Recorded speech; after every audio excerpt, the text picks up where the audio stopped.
Are you ready? Cannon number 5. All right. All right. The ball's right there.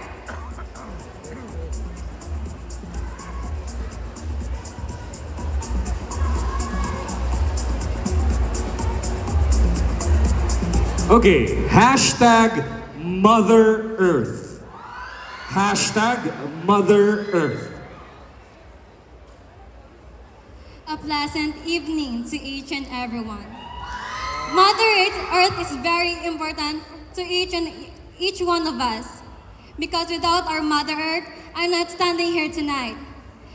To preserve our Mother Earth, we can promote tourism, like preservation, conservation effort, and observe wildlife. As a younger generation, we should give all the respect as to our nature because they are the reason why we are here tonight. And we should be grateful because our Mother Earth is the only way for we to survive. That will be all, and I thank you. Very well said. Thank you Thank you very so much. Our next candidate is candidate number 17 from Punamukan Integrated Farm School. Okay ka lang dyan? Gusto mong sumagot din?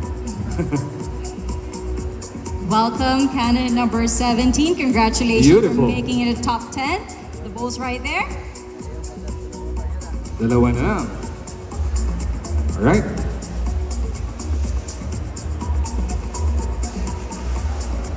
Okay, hashtag Talabahan. Hashtag Talabahan. A pleasant evening, everyone. Without hesitation, I will promote our finest oyster that has reached different parts of the country. In fact, the owner of Mamacita's Oyster Sauce gets oysters from Pinamukan.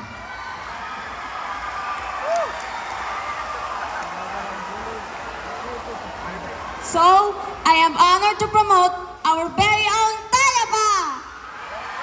Yeah! Thank you very much, candidate number 17. Alam mo, gusto kong kumain ng talabahan. Yeah. Promise. Or feeling ko yun na yung kinain ko kanina. Yeah. Next. Anyway, You know, I didn't know that. The Mamacita's oyster sauce. really? Yeah, I didn't know that it was from our Okay, province. see? Yeah, it's from our province. Okay, our next candidate is candidate number 4, Miss Kinbaliwan. This is very educational. Now you know. Yeah, I know. You should buy Mamacita's Thank you oyster so much, sauce. candidate number 17. 17 for that Welcome. information. Hello. How are you? I feel unprepared, just like how I felt when I took the licensure examination for nursing. Very unprepared. Wow, but you passed. Oh, so I'm sure you'll do great. Our bowl's right there. Ayan. Okay. That's the last hashtag. Thank you so much. Palakpakan po natin siya. Hashtag early pregnancy. Hashtag early pregnancy. Motherhood is a gift, but early pregnancy is not easy. As I stand here tonight, I would like to emphasize that parenthood is not easy. As teenagers, we have to know our limitations and we have to think before doing something that might change our life. And early pregnancy is one of the consequences of doing something or taking risks, too much risks. And as we all know, your one wrong move will affect the life of your future children, especially if you are unprepared to build a family and you won't be able to give a better life, a better future for your family. That will be all. Thank you. Thank you so much. Very well said.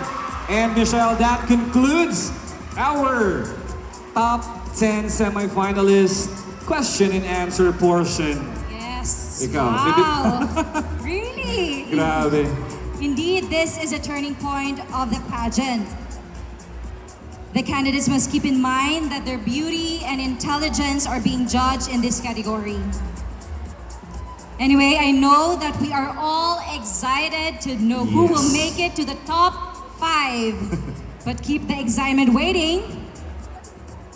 For now, we would like to once again acknowledge our generous sponsors for extending their support in order to make this esteemed pageant possible. That's right. Once again, thank you so much to all our sponsors.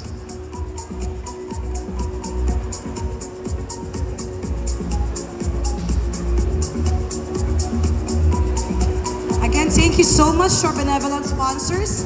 Ladies and gentlemen, let us welcome once again our top 10 equally stunning semi-finalists.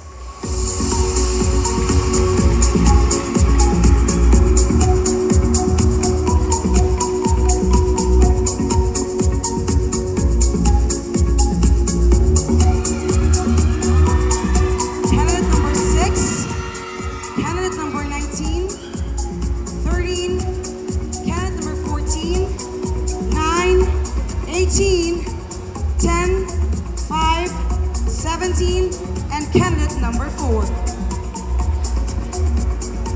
This will be the moment that our 10 semi-finalists will be trimmed down to 5. Yes, you heard it. We will now announce the top 5. I know everybody is excited to know if their candidate is still in. May I call on the chairman of the Board of Tabulators for the result? All right, so while waiting for the result, let's thank our generous sponsors once again. Yes, we have Mr. Rafi Yu, owner of Maria Mercedes Secret Garden and Resorts, Poblacion, New Washington, Aklan. Mr. and Mrs. Jofi Olmedo Flores, Flores Rent Unlimited for catering and events. We have Mr. and Mrs. Vic and Sonia Bailon of Malugo, Poblacion, New Washington, Aklan. Mr. and Mrs. Jack and Carmela Magdael. Miss Jesha Nina Boller and Mr. Aaron Mac Crisostomo of Stellar by Nina. Mr. and Mrs. Jimmy and Vicenta Andrade. We have Mr. and Mrs. Arthur and Welda Gehon, sorry. Mr. Orly R. Magallanes, owner and manager of Face of Cut and Trim. We have Mr. June Calapardo of JMC Movers and Transpo Freight Truck Operations Services. M. Luwelier. Mrs. Celia C. De La Cruz, Managing Director and Administrator De La Cruz Institute of Business and Industry, Calibo, Aklan. Mr. John Zidrick de la Cruz, owner and manager of Circuit Baker, Poblacion, New Washington, Aklan. Mr. John Jeremy Regalado, owner manager of Sonatos Garden. Mr. Lauposilio and Mary Joanne Noceda. Of course, Rural Bank of New Washington. Mayor Jessica Regino Panambo, owner of J Plaza. Of course, we would like to thank Mr. Peter Rian Casid for our gowns tonight and our hair and makeup. Thank you very much, no Peter. And of course, let's not forget our very generous governor. Yes, Honorable Joen Miraflores. Thank you very much, sir, for the additional cash prizes for our ladies. All right. We would like also to thank our LGU of New Washington, of course, headed by none other, our Mayor Jessica Regenio Panambo. I got excited for a bit there. I thought it's the list already. Anyway, thank you very much, SA College of Calibo. Of course, Aklan Cable Television. Taste by Farah. Aklan State University, New Washington Campus. Thank you very much. They did very well during the production number, or the intermission number rather. Yeah, they were the Lunday Dance Company. I think it was trained by our professor, teacher, Mr. June Greg. Wow, thank you very much, June Greg. All right, we would also like to acknowledge The head of the schools and barangay officials of these ladies.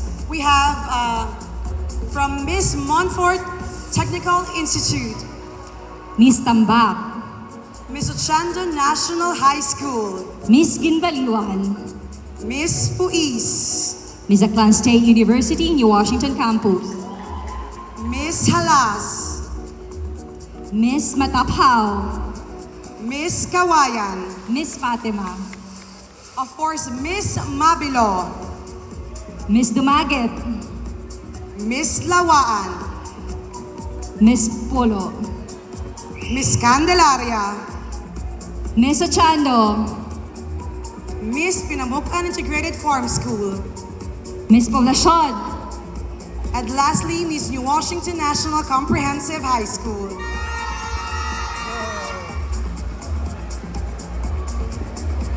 Again, our top 10 semi-finalists is candidate number 6. She's representing Aklan State University. our candidate number 19 from U Washington National Comprehensive High School. We also have candidate number 13, Miss Lawaan. Candidate number 14, Miss Polo. Candidate number 9, Miss Kawayan. We have Miss Poblacion, candidate number 18. Candidate number 10, Miss Fatima. Candidate number 5, Miss Puis.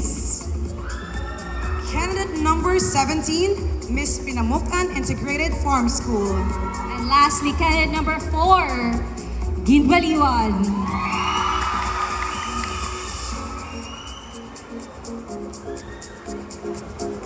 All right. I think the result is coming in a There. few minutes or very, very soon. Yeah, seconds, I guess. There you go. We now can see our chairman of the Board of Judges signing the papers. Are you ready? Handa na ba kayo, New Washington? All right. This is exciting. Okay, now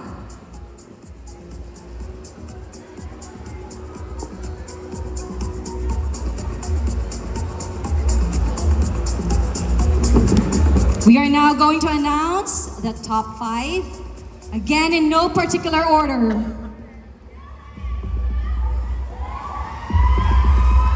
Take the first spot. Candidate number 9, Miss Aliana Gabriel L. Balingasa, Miss Kawayan. Your journey towards the crown continues because you are one of the top 5 finalist candidate. Number 5, Shibania Ann Sinaigan.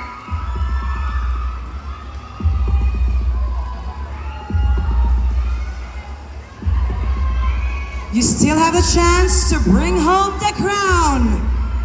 Candidate number 4, Miss Asa Nicolas. You are still counted to take a brighter spot. Candidate number 6, San Clair Saguano. Captivate them with your sweetest smile because you complete the list of top 10 candidates. Candidate number 17, Miss Nika P. Camero. There you have it. Congratulations, ladies, for making it to the top 5.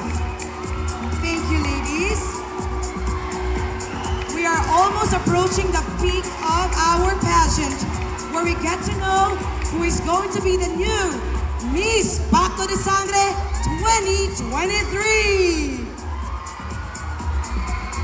Yes, Dom. So, let us not prolong the agony of waiting.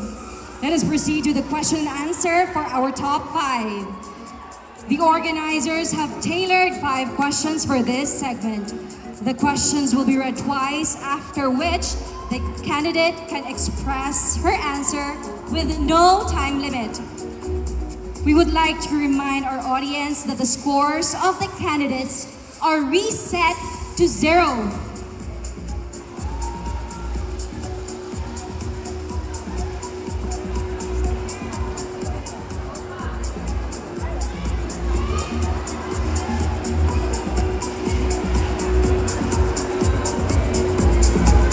I guess our top 5 candidates are now ready. Let us start with candidate number 9, Miss Aliana Gabriel L. Balingasa.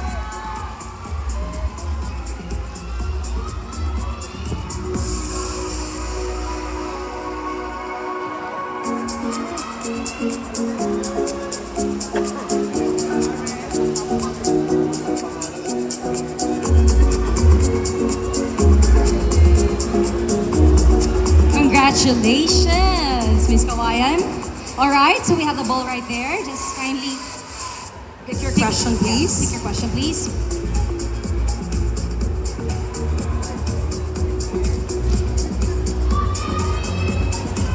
So your question will come from Miss Mary Hope Guadalquiver, Miss Pacto de Sangre 2018. Watch the screen behind you. Good evening, candidate. I am Mary Hope Guadalquiver, your Miss Pacto de Sangre 2018. So here's your question. SOCMED or social media has been an integral medium of communication among millennials. In your own little way as a youth, how can you help the government in enhancing SOCMED censorship? Again, SOCMED or social media has been an integral medium of communication among millennials.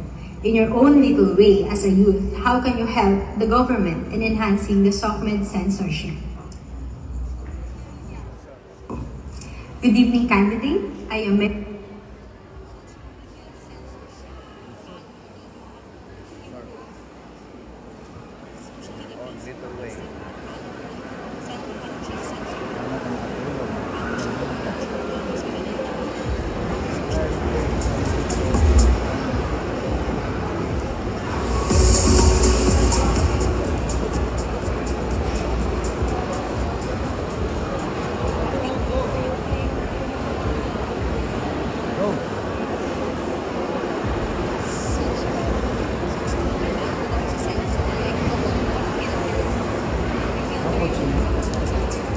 Social media censorship. We can help promote this by thinking about rules on social media. Like, for example, the quote, "Think before you click." We can help promote this in order to make social media a friendly environment and, most of all, family safe for our users and most especially for our youth. That is all. Thank you. Thank you very much. Thank you, candidate number 9, Ms. Aliana Gabriel L. Balingasa. We're ready for you, candidate number 5, Ms. Shibania Ann Naigan. Congratulations, candidate number 5. The ball's right there. Kindly pick your question.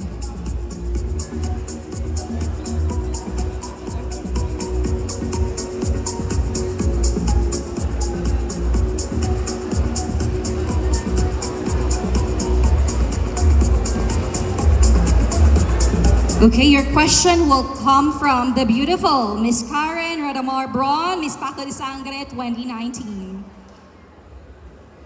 Hello, good evening. My name is Karen Braun, your Miss Pacto de Sangre 2009. So here's my question. New Washington is considered as the home of beauty queens in Aklan. As a youth of this town, how do you live with this expectation? Again, New Washington is considered as the home of beauty queens of Aklan. As a youth of this town, how do you live with this expectation?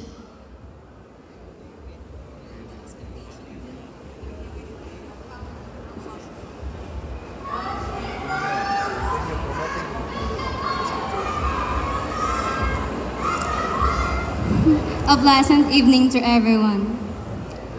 I am proud, and I'm sure you can tell excited, to be part of New Washington. Tonight, I see as the beginning of our new journey, together as a community. New Washington will continue to strive and thrive for the process of our livelihood, businesses, and education, for the better future of our next generation. That will be all, and I thank you. Thank you very much, candidate number 5. Ms. Shibanaya Ann Naigan. Let us call on candidate number 4 for Ginbaliwan, Ms. Isel J. Nicolas. Please speak here. Kindly pick the question.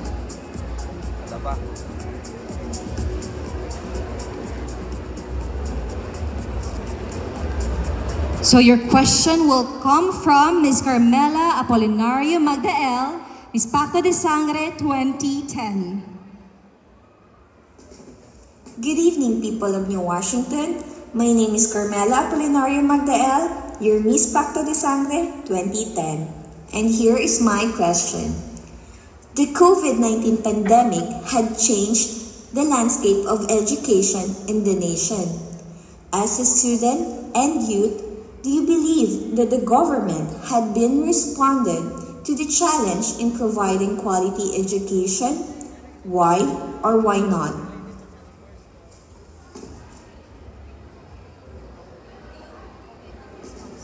Good evening, people of New Washington. My name is Carmela Apolinario Magdael, your Miss Pacto de Sangre 2010. And here is my question. The COVID-19 pandemic had changed the landscape of education in the nation. As a student and youth, do you believe that the government had been responded to the challenge in providing quality education? Why or why not? I believe that the government has responded successfully to the challenge of COVID-19 with regards to education, because I myself am a product of the first product of K-12, which was also one of the students who experienced online learning, a move by the government to continue learning despite the challenges and the difficulties. And I can say that it is successful. The move has been successful because I can proudly say that I passed the board exam because the move has been successful. Thank you. All right, very well said, Miss Isel Nicolas. Candidate number 6, please, San Claire Cebuano. Congratulations, candidate number 6. Kindly pick the person who will be giving you the question.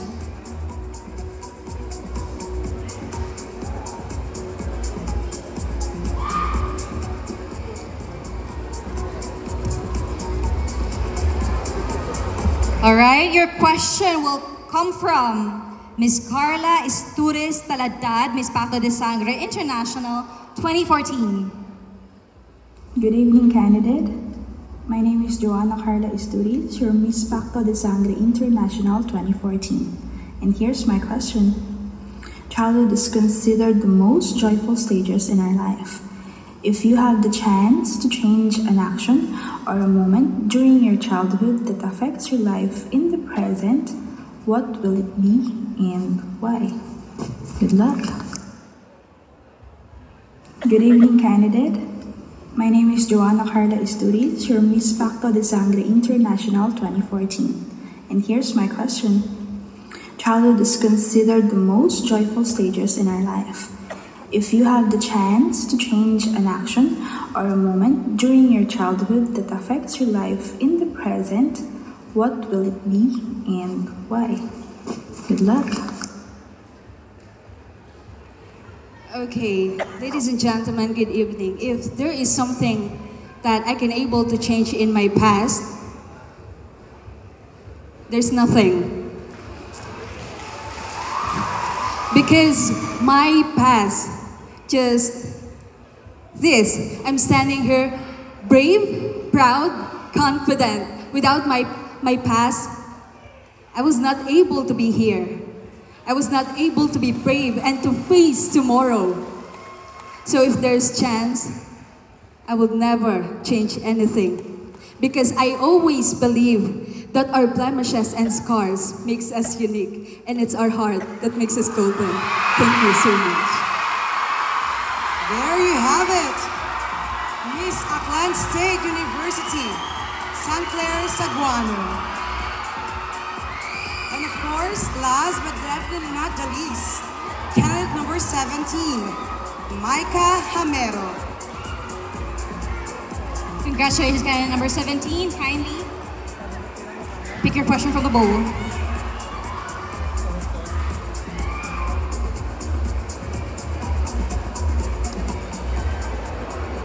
Your question will be given by Mary Gail Bila Chica, Miss Pacto de Sangre, 2011.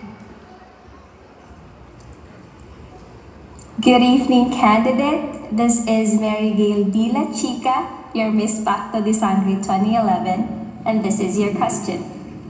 If a blind woman asks you about millennials, how would you describe your generation?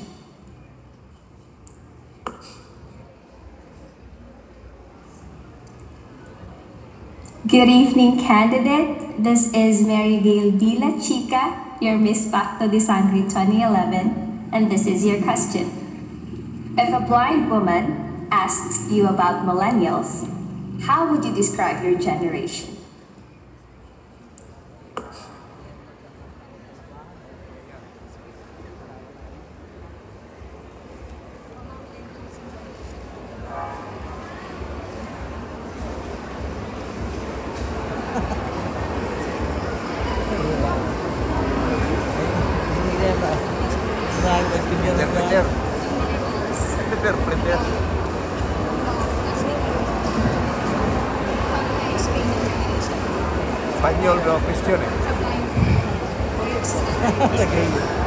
A pleasant evening, everyone.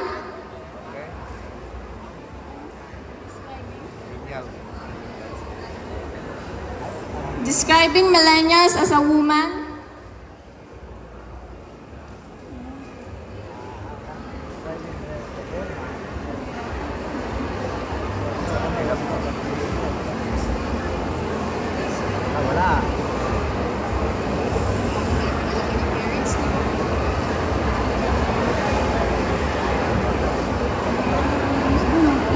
Getting me answer.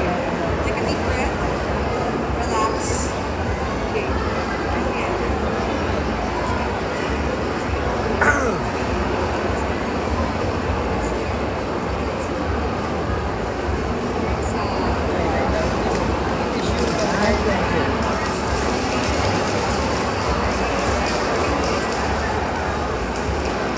I will describe the millennials today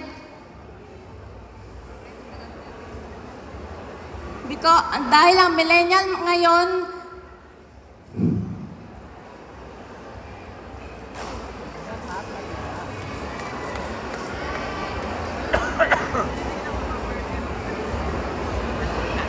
Ayan. Iba noon, iba nga, thank you. I will describe the millennial today because of strong and powerful. That would be all. Thank you. Thank you very much, candidate number 17. All right, great job, ladies. I know that our board of judges are having a hard time in determining our next queen. At this point in time, ladies and gentlemen, the Pacto de Sangre Management Board and Pageant Organizer